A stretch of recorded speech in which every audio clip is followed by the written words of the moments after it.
Everyone, मैं हूं अवनीत और आज मैं आपके सामने आ गया हूं एक नई वीडियो लेकर जिसके अंदर हम मोमेंटम कंजर्वेशन के छोटे से टॉपिक और उसके बाद थर्ड लॉ के साथ इस चैप्टर की समाप्ति करेंगे। चैप्टर का नाम है forces and laws of motion. तो बिना रिएक्शन की परवाह करे चलिए एक्शन करते हैं। टॉपिक का नाम मोमेंटम कंजर्वेशन एंड स्टेटमेंट कहती है if no external unbalanced force is applied on system then the final momentum is same as the initial momentum और मोमेंटम इज कंजर्व। ये स्टेटमेंट अगेन हमारे काफी काम आएगी, पर इससे ज्यादा काम आएगी हमारी अंडरस्टैंडिंग और हिंदी में इसको क्या मतलब है इसका।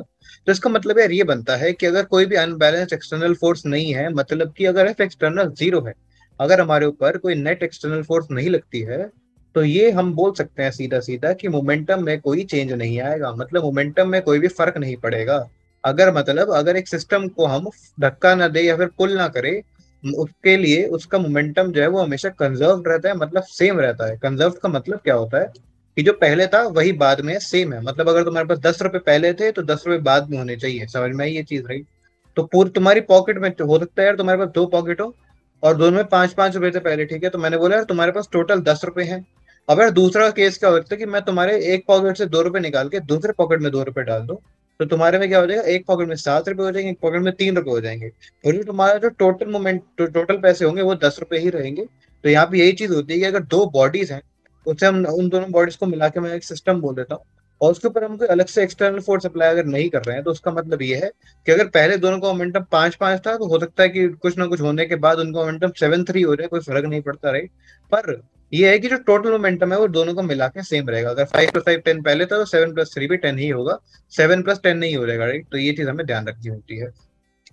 तो if an external unbalanced force is applied on system, then the final momentum is same as the initial momentum.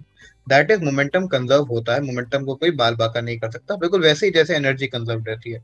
Energy conservation के ऊपर भी हम नेक्स्ट चैप्टर के अंदर ही आएंगे, तो ज्यादा दिमाग लगाने की जरूरत नहीं है। प्रूफ प्रूफ इसका यार क्या है, मैं ऐसे थोड़ी कुछ बोल सकता हूँ। फिजिक्स की भाषा है तो उसके अंदर प्रूफ करना पड़ता है चीजों को। तो प्रूफ बड़ा आसान है। देखो, सबसे पहले हम सेकंड लॉ ऑफ मोशन को जानते हैं। क्या सेकंड लॉ ऑफ मोशन कहता है? Momentum final minus momentum initial, ठीक है? Momentum final minus momentum initial that is delta P. अगर मैं उसको टी से डिवाइड कर दूंगा तो वी गेट फोर्स, राइट? कदम हम ऑलरेडी जानते थे ये चीज कि एफ इजिकल टू क्या होता था हमारे पास, होता था F is equal to delta P by T होता था। अगर हमारे पास F is equal to delta P by T equation already given है सेकंड लॉ ऑफ मोशन से, तो हम बोल सकते हैं कि यार हमें ऑलरेडी यहाँ पे स्टेटमेंट में गिवन था। क्या स्टेटमेंट गिवन था, चलो बताओ भाई। If no external unbalance force, अच्छा जी, अगर कोई एक्सटर्नल अनबैलेंस फोर्स नहीं लग रही है तब, तो ये फोर्स मतलब क्या हो गया, जीरो हो गया। फोर्स क्या हो गया भाई, जीरो हो गया। अगर ये मुझे ऑलरेडी गिवन है, अगर मुझे ये ऑलरेडी चीज गिवन है, तो फिर तो मैं क्या कर सकता हूँ भाई, फोर्स को यहाँ पे जीरो डाल दूंगा। अगर मैंने फोर्स को यहाँ पे जीरो डाल दिया तो फिर क्या हुआ, P F minus P I by T is equal to zero. मैं टी को इधर ले गया, मल्टीप्लाई करा, वो भी जीरो हो गया। तो क्या हो गया भाई, P F minus P I is equal to zero हो जाएगा। और मैं बोल सकता हूँ और P F is equal to P I हो जाएगा, मतलब कि जो मोमेंटम है वो फाइनल और इनिशियल सेम हो जाता है। और यहाँ पे एक चीज ध्यान रखनी कि डायरेक्शन का भी ध्यान रखना है वेलोसिटी के अंदर। मतलब कि अगर कोई बॉडी है जिसका मोमेंटम इस डायरेक्शन में होगा, मतलब वेलोसिटी के डायरेक्शन में लगा लो अगर मोमेंटम, अगर कोई बॉडी है जिसका मोमेंटम इस डायरेक्शन में पी वन, और एक बॉडी है जिसकी जो मोमेंटम है इस डायरेक्शन में पी टू, तो फिर हमें क्या करना है कि नेट मोमेंटम जो फाइनल मोमेंटम हो जाएगा, क्या हो जाएगा, जो टोटल मोमेंटम आएगा कितना आएगा, P one minus P two आ जाएगा इन दिस डायरेक्शन, राइट? तो डायरेक्शंस का भी हमें क्या करना होता है, ध्यान रखना होता है, बिल्कुल जैसे फोर्सेस के अंदर रखना होता है, टग ऑफ वॉर टाइप की जो चीज होती है उसके अंदर। अच्छा जी, तो हम तो ये चीज समझ गए कि यार पी फाइनल और पी इनिशियल मतलब हमारे पास सेम हो जाते हैं। इसका एक बड़ा ही अच्छा सा एग्जांपल लेके देखते हैं, तुम्हें सारी चीजें क्लियर हो जाएंगी। तो लेट करते हैं, हमारे पास है दो ऑब्जेक्ट्स हैं, ठीक है? पहला ऑब्जेक्ट है जिसका मास है m1 और उसकी वेलोसिटी इनिशियल दे रखी है u1, ठीक है? दूसरा ऑब्जेक्ट है जिसका मास है m2 और उसकी वेलोसिटी इनिशियल दे रखी है u2। क्या हमें ये चीज समझ में आ रही? अगर यार u1 और u1 u2 से बड़ा है, मतलब जो पीछे चल रहा है वो आगे वाले से थोड़ा तेज है, इसका मतलब है कि अगर वो सेम लाइन में वो टक्कर खाएंगे, राइट? मतलब अगर एक पीछे बच्चा है एक तो आगे बच्चा है, ठीक है? दोनों भाग रहे हैं पर पीछे वाला तेज भाग रहा है, राइट? तो फिर क्या होगा कि जो पीछे वाला है वो आगे वाले को टकरा जाएगा, राइट? तो यही चीज यहाँ पे होगी, मतलब कोलिजन होगा। कोलिजन का मतलब होता है टकराना, राइट? तो ये दोनों के दोनों ऑब्जेक्ट हैं वो कोलाइड कर देंगे, और जब कोलिजन के बाद जब वो सेपरेट हो जाएंगे तो उनकी कुछ वेलोसिटी होगी। वेलोसिटी कैसी होगी यार, m1 की कुछ मान लो v1 अगर वेलोसिटी है, और अगर m2 वाले जो है उसकी v2 अगर वेलोसिटी है, तो अगर मैं फाइनल और इनिशियल मोमेंटम लिखूं तो क्या बनेगा? इनिशियल मोमेंटम क्या आता है, इनिशियल मोमेंटम हो जाएगा m1u1, ठीक है? पहले वाले के मोमेंटम प्लस, क्योंकि दोनों की सेम डायरेक्शन तो बोलेंगे, प्लस कर देंगे m2u2, ठीक है? कर देंगे m2u2। अगर मैं दूसरे वाले को देखूं तो क्या हो जाएगा, ये हो जाएगा m1v1 और प्लस कर देंगे यहाँ पे m2v2, ठीक है? ये क्या हो गया, फाइनल मोमेंटम हो गया। और हम सब जानते हैं कि यहाँ पे कोई एक्सटर्नल फोर्स नहीं लगा, ठीक है, बाहर से कोई और फोर्स नहीं लगा, बीच में हो सकता है कोई फोर्स लगा हो, पर बाहर से कोई एक्सटर्नली फोर्स नहीं लगा, तो हम दोनों को क्या करेंगे, इक्वेट कर देंगे। तो दोनों को इक्वेट कर दिया, m1u1 plus m2u2 is equal to m1v1 plus m2v2। तो यहाँ से हम बोल सकते हैं initial momentum of system is equal to final momentum of system. And अगर तुम्हें लग रहा है कि नोट्स काफी खराब कर दिए मैंने राइटिंग कर करके, तो कोई टेंशन नहीं है, बिल्कुल फ्रेश नोट्स जो होते हैं जो मैं बनाता हूँ वो नीचे मैं पिक्चर डाल देता हूँ डिस्क्रिप्शन के अंदर, तो जाओ उसको डाउनलोड करो और अपने नोट्स को क्रिएट करो। अब एक क्वेश्चन लेके देखते हैं, तो मैं और ज्यादा चीजें क्लियर होंगी। A bullet of mass 20 gram is horizontally fired with a velocity 150 meter per second. मतलब सबसे पहले तो यार यहाँ पे जो चीजें इनको लिखते रहते हैं और साथ में बनाते भी रहते हैं थोड़ा डायग्राम। तो यार एक बुलेट है, ऑब्वियसली अगर बुलेट है तो गन भी होगी, राइट, तो बुलेट और गन दोनों साथ में बना लेते हैं, ठीक है। तो ऑब्वियसली बात है, अगर बुलेट है और एक गन है तो इनिशियली तो यार क्या होगा, इनिशियली कुछ जो बुलेट है वो गन के अंदर होगी, ठीक है। तो हाँ ठीक है, तो बुलेट जो है वो इनिशियली गन के अंदर होगी, तो मैंने बोला अंदर है पहले इनिशियली। और फिर फाइनली क्या है, यहाँ पे फाइनली क्या दे रखा है कि हमने जो है बुलेट को फायर कर दिया, ठीक है, हमने क्या करा, बुलेट को क्या कर दिया, फायर कर दिया।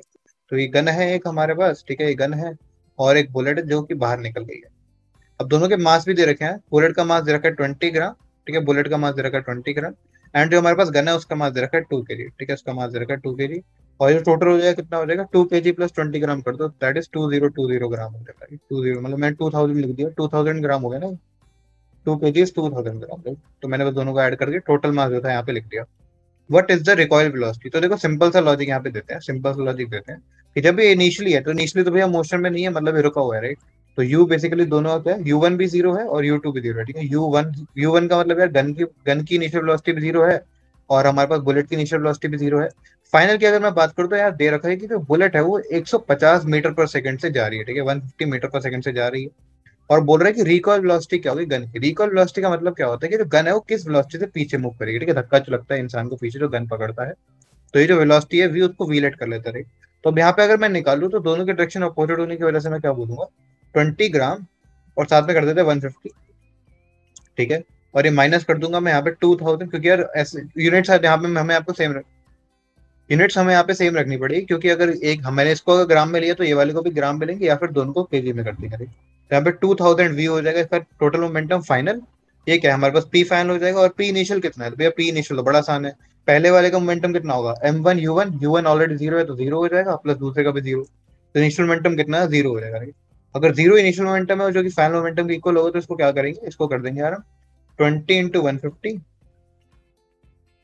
Minus 2000 v is equal to zero, ठीक है, ऐसा कुछ हो जाएगा, जीरो से जीरो ये दो जीरो चल जाएंगे और ये आ जाएगा 3/2 इज इक्वल टू वेलोसिटी आ जाता है, ठीक है। 3/2 मीटर पर सेकंड हमारे पास वेलोसिटी आती है, 3/2 मीटर पर सेकंड हमारे पास वेलोसिटी आती है गन की, जो पीछे की तरफ आएगी। नेक्स्ट क्वेश्चन यार मैं तुम्हारे लिए सबसे पहले देता हूँ तो मैं टाइम। ये क्वेश्चन यार कहता है कि एक इंसान है 60 kg का 5 मीटर पर सेकंड से आगे की तरफ मूव कर रहा है। सिमिलरली एक इंसान है 55 kg का जो 6 मीटर पर सेकंड से दूसरे डायरेक्शन में मूव कर रहा है initially. In which direction and what speed they move after getting entangled. And entangled का मतलब मैं बताया तो मतलब एंटैंगल्ड का मतलब है कि अगर दो ऑब्जेक्ट्स हैं और जब टकराए थे तो एक साथ जब जुड़ जाते हैं तो उसे एंटैंगल्ड बोलते हैं, ठीक है। जैसे जब हमारी दो अगर जैसे मेरे दो हाथ है, ठीक है, ऐसे आ रहे हैं और साथ में अब जुड़ जाएंगे, ठीक है, तो अभी एंटैंगल्ड पोजीशन में मतलब साथ में है, ठीक है, साथ साथ मूव करेंगे जैसे वेलोसिटी में जाएंगे। तो इस क्वेश्चन को करने के लिए तुम वीडियो को पॉज कर सकते हो and your time start now.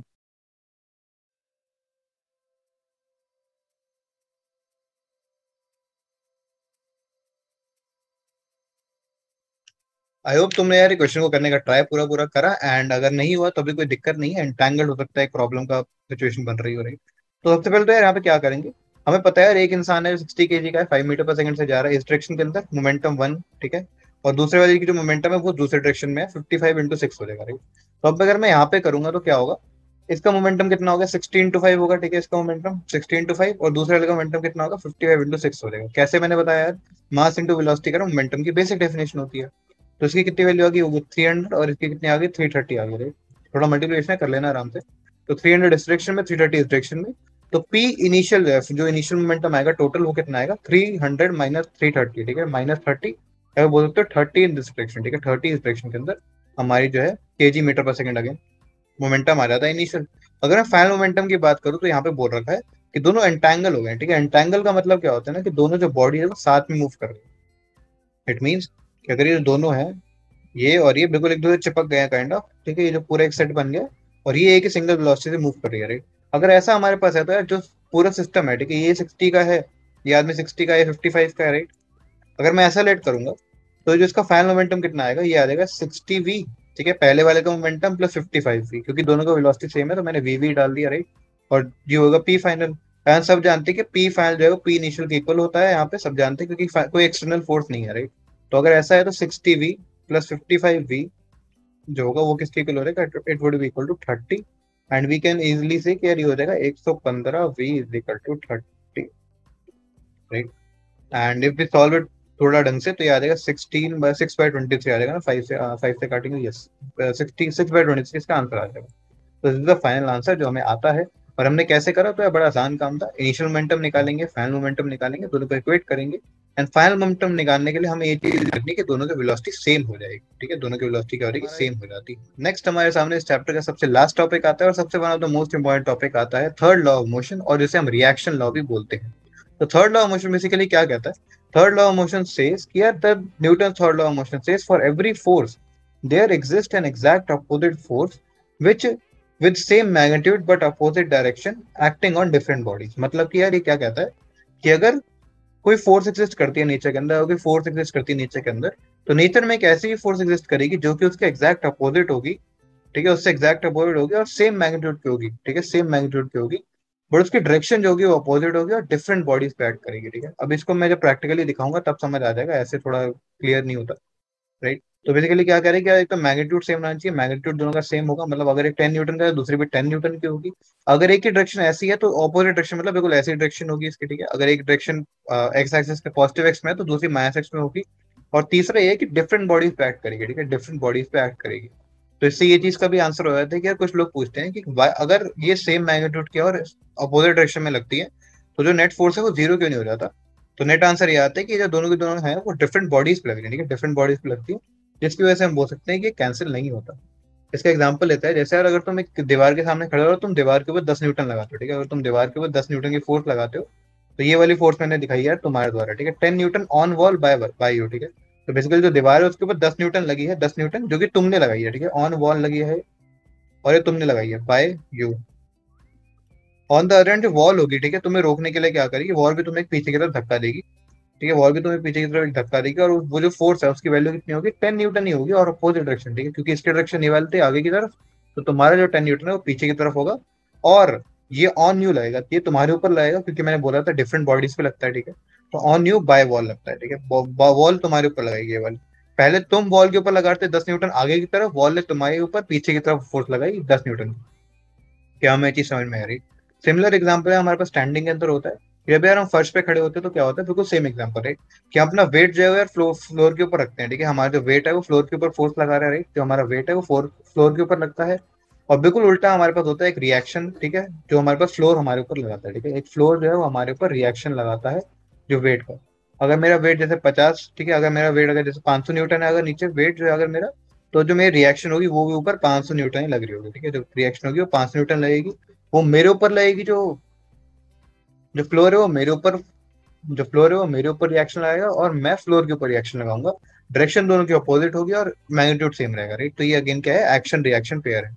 Last but not the least है, हमें चलने के पीछे भी हमारा ये वाला लॉ काम आता है। इसका एग्जांपल है कि जब हम चलते हैं, ठीक है, जब हम चलते हैं तो थोड़ा गौर फरमाए, क्या जब हम चलते हैं तो हम एक्चुअली क्या करते हैं, फ्लोर को पीछे की तरफ एक फोर्स लगाते हैं, ठीक है, फ्लोर के ऊपर हम एक पीछे की तरफ फोर्स लगाते हैं। तो यहाँ पे ये चीज लेके force by you on the ground, ठीक है, हम बेसिकली ग्राउंड के ऊपर पीछे की तरफ एक फोर्स लगाते हैं, पीछे की तरफ, और फोर्स हमारे ऊपर क्या करता है, एक आगे की तरफ फोर्स लगाता है, फोर्स हमारे ऊपर एक आगे की तरफ फोर्स लगा, फ्लोर लगा, एंड फ्लोर हमारे पास क्या करता है कि फ्लोर हमारे ऊपर एक आगे की तरफ बदले में फोर्स लगाता है, राइट, और वो हमारे ऊपर ऐड करती है, तो अगेन डिफरेंट बॉडीज पे भी ऐड कर रही है। मैग्नीट्यूड भी अगेन सेम होगा, अगर मैं 10 न्यूटन पीछे लगा रहा तो आगे 10 न्यूटन लगेगा, एंड ऑल्सो उनकी डायरेक्शन में बिल्कुल अपोजिट है, मतलब अगर ये वाली इस डायरेक्शन में है दूसरा वाला दूसरी डायरेक्शन में है, मतलब अगर मुझे आगे मूव करना है तो मुझे पीछे धक्का मारना पड़ता है। तो that's all about the lecture. And third law के अंदर ज्यादा कुछ नहीं था, पर तुम्हें एप्लीकेशन सारी पता होनी चाहिए, बेसिक डेफिनेशन काफी बार पूछी जाती है। Second law of motion momentum conservation are the most important, mathematically most important part of the chapter. तो इनमें से न्यूमेरिकल्स आने के चांसेस बहुत ज्यादा हाई रहते हैं, तो इनके ऊपर हम प्रैक्टिस करते रहेंगे, and practice makes the man perfect, इसी मोटो के साथ हम पढ़ते रहें। Tata bye bye. चैनल को सब्सक्राइब जरूर कर लेना ताकि यार तुम्हें सारे के सारे चैप्टर्स ऐसे ही इतने अच्छे फ्लो एडिटिंग में मिलते रहें। नोट्स तुम्हें डिस्क्रिप्शन में मिल जाएंगे, तो like the video. Tata bye bye, Shabba.